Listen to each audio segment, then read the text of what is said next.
Вообще, конечно, хотелось бы, чтобы изначально было бы, ну, вот это первое звено, которое идет в детский сад, чтобы этих мест было больше. Потому что если он сразу влился в детский коллектив, он будет дальше в школу по месту жительства.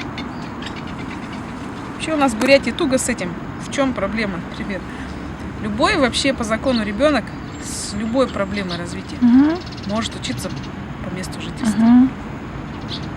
Вопрос в том, что не найдется педагога, который возьмет его и будет обучать, который составит ему специальную программу.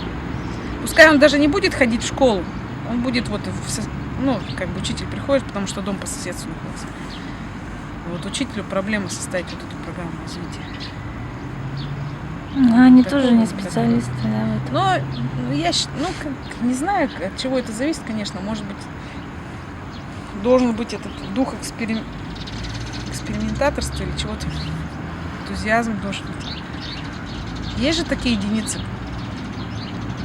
Не подкрепленный денежными средствами энтузиазм. А дело не в денежном средстве. Если человеку интересно, вот он будет это делать. А если ему не интересно, он не будет. У нас, например, вот мы тоже на волне вот информационной и содействия обществу без барьеров пошли в школу только в 11 лет со старшим ребенком. Когда учительница пришла к нам домой, она сказала: вы знаете, я не знаю, с какой стороны подходить к Ване. Ну чему его учить? Он у меня себя не обслуживает, не разговаривает на коляске. Я его катаю. Вообще он ползает немного. Потом она изучила программу начальной школы. Ничего. Но за 2 года были хорошие успехи. Потом, как только она ушла, и все, и успехи ушли тоже. Ну, то есть вот человеку было на тот момент около 70 лет.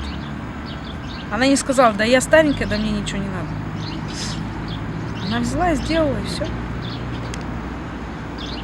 Вот сейчас речь идет о том, что вообще не хватает, в принципе, садов и школ. Да. Ну, это тоже. А садики специальные существуют? Ну, конечно. Ага. Есть садик «Колобок» для ДЦП специально.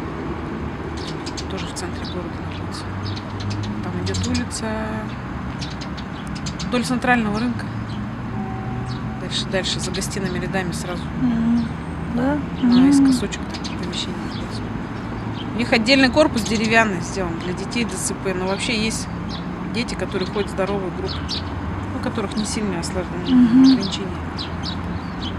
Вообще, по идее, вот у нас тоже борьба была с этим «Колобком». Сейчас там, слава богу, заведующая поменялась.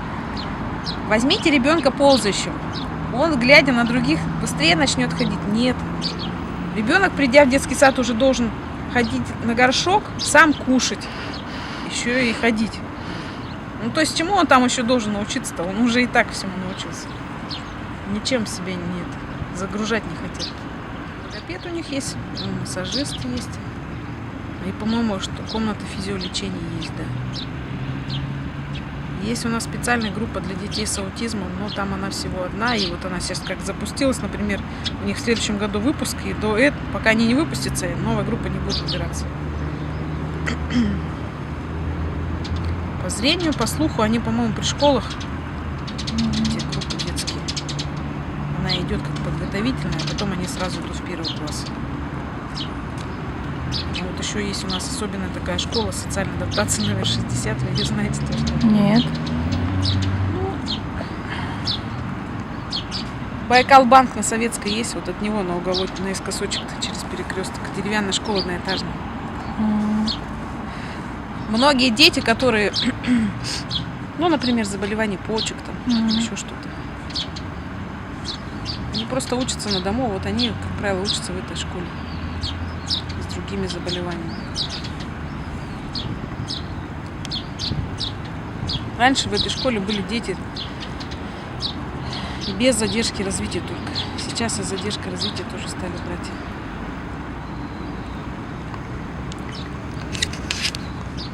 Детям нужны дети.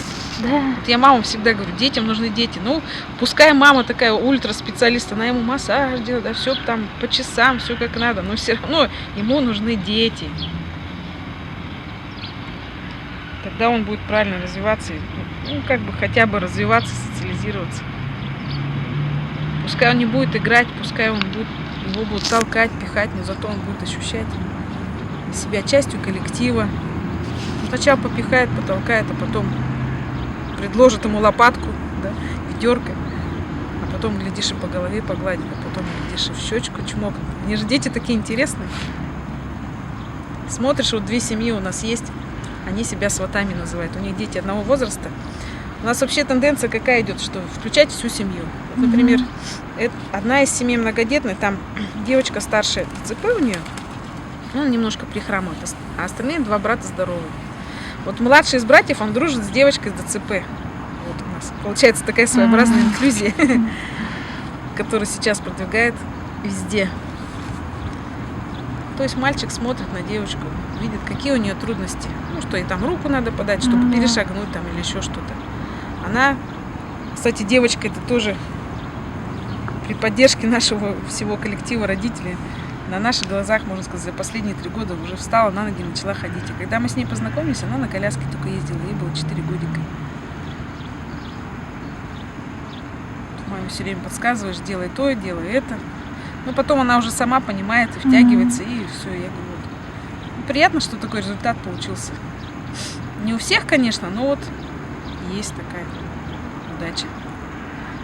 Вот эта маленькая девочка, этот маленький мальчик, вот родители их себя называют в шутку сватами. Я продолжаю эту тему. И говорят,